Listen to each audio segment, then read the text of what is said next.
Sejumlah informasi dari berbagai daerah di Provinsi Banten kami sajikan dalam Berita Banten yang dipersembahkan oleh PRSSNI Banten dan disiarkan serentak oleh seluruh radio anggota di 8 kabupaten kota di Provinsi Banten.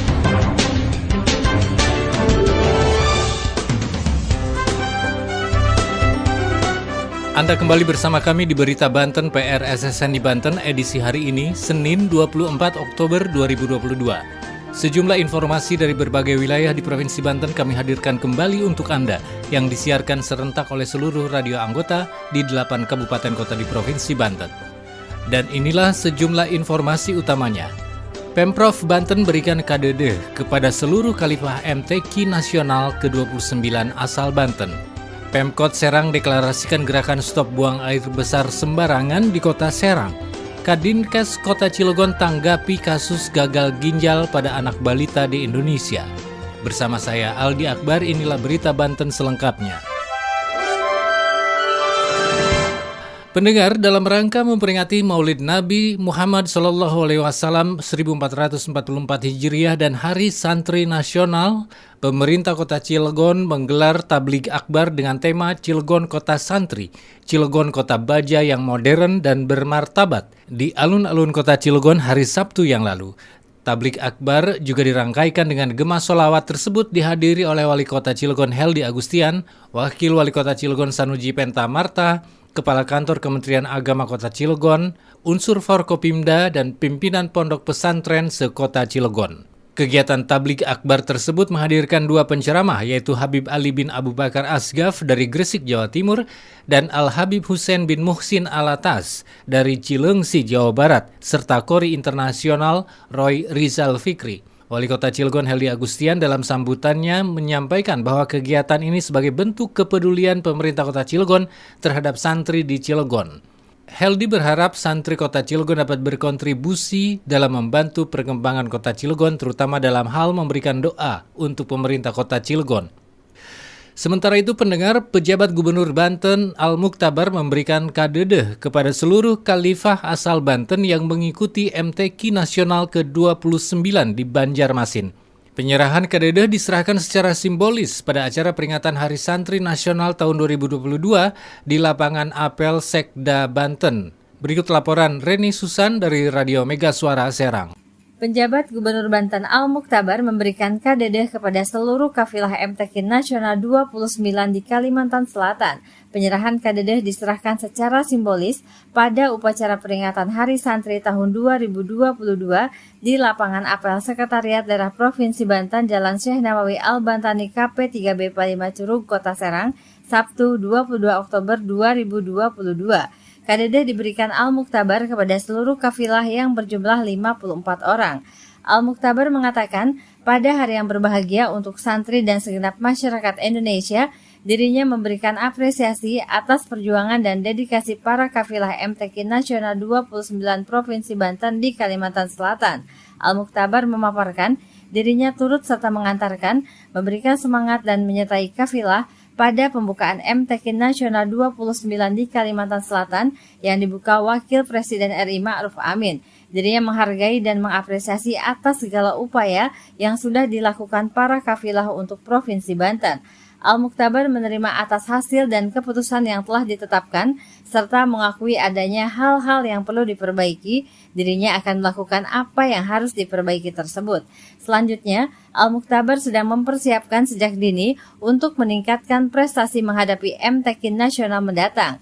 Al-Muktabar memaparkan, pada tahun ini akan dilaksanakan MTQ tingkat Provinsi Banten. Momen ini merupakan ajang mencari Qori dan Qoriah yang unggul yang akan mewakili Provinsi Banten ke ajang nasional. Al-Muktabar menyatakan akan terus melaksanakan pembinaan terhadap Qori dan Qoriah untuk mendapatkan hasil terbaik pada masa yang akan datang. Demikian dari Mega Suara Serang, Reni Susan melaporkan untuk Berita Banten.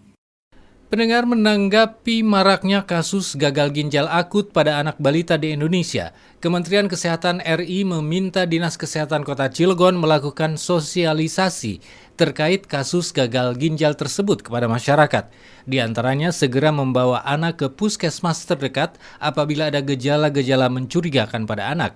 Tenaga kesehatan juga untuk sementara dilarang memberikan resep obat-obatan berbentuk sirup hingga ada pemberitahuan lebih lanjut. Berikut laporan Reni dari Sam Radio Cilegon. Menanggapi meningkatnya terkait kasus gangguan ginjal akut yang terjadi pada anak di Indonesia, Dinas Kesehatan Kota Cilegon akhirnya buka suara. Meneruskan informasi dari Dirjen Pelayanan Kesehatan Kemenkes RI, Dinas Kesehatan Kota Cilegon diminta untuk melakukan sosialisasi mengenai edukasi dan kewaspadaan bagi orang tua yang memiliki anak, terutama anak usia di bawah 6 tahun. Kepala Dinas Kesehatan Kota Cilegon, Rati Purnamasari menyampaikan, gejala penyebab terjadinya gagal ginjal akut ini belum diketahui dan masih memerlukan investigasi lebih lanjut dengan BPOM serta Ikatan Dokter Anak Indonesia ataupun pihak lainnya. Oleh sebab itu, bagi orang tua yang memiliki anak dan sedang mengalami sakit demam, agar dirawat di rumah dengan mencukupi kebutuhan cairan. Jika terdapat tanda-tanda bahaya, segera bawa anak tersebut ke puskesmas terdekat. Tenaga kesehatan juga dilarang memberikan resep obat-obatan dalam bentuk cair ataupun sirup sebelum ada pengumuman resmi dari pemerintah. Selain itu, seluruh apotek di Kota Cilegon dilarang menjual obat-obatan dalam bentuk sirup ataupun cair. Adapun kasus suspek gangguan ginjal akut ini dapat terjadi kepada anak usia 0 sampai 18 tahun dengan gejala tidak buang air kecil atau kencing dalam jumlah yang sedikit-sedikit dan terjadi secara tiba-tiba. Kepala Dinkes Kota Cilegon juga memastikan jika di Kota Cilegon belum ditemukan kasus gangguan ginjal akut tersebut. Demikian Reni dari Sam Radio Cilegon melaporkan untuk Berita Banten. Berita Banten. Anda masih bersama kami di Berita Banten PR SSNI Banten. Pendengar, Pemkot Serang terus mengkampanyekan gerakan perilaku hidup sehat. Salah satunya stop buang air besar sembarangan.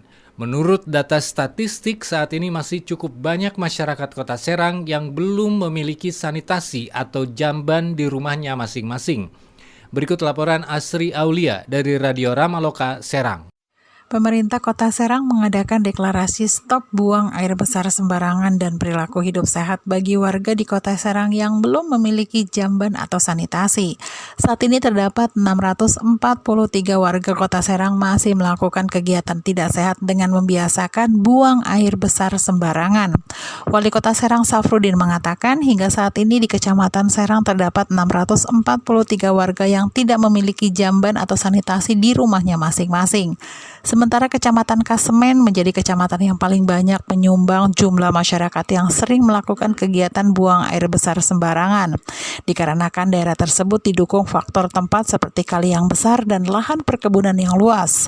Melakukan perilaku hidup tidak sehat menjadi salah satu penyebab datangnya penyakit bagi masyarakat sekitar.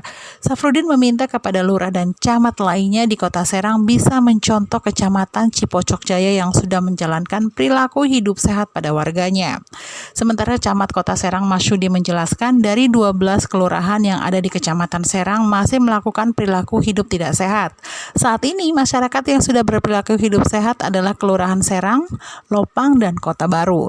Ketua Sanitasi Total Berbasis Masyarakat atau STMB Cipocok Kota Serang Sri Wijayanti mengatakan pihaknya telah melakukan sosialisasi hidup sehat secara berkala dibantu oleh Dinas Kesehatan Kota Serang diharapkan dapat menyadarkan masyarakat untuk merubah perilaku hidup sehat dan stop buang air besar sembarangan dan warga sadar segera membuat jamban atau sanitasi di rumahnya masing-masing.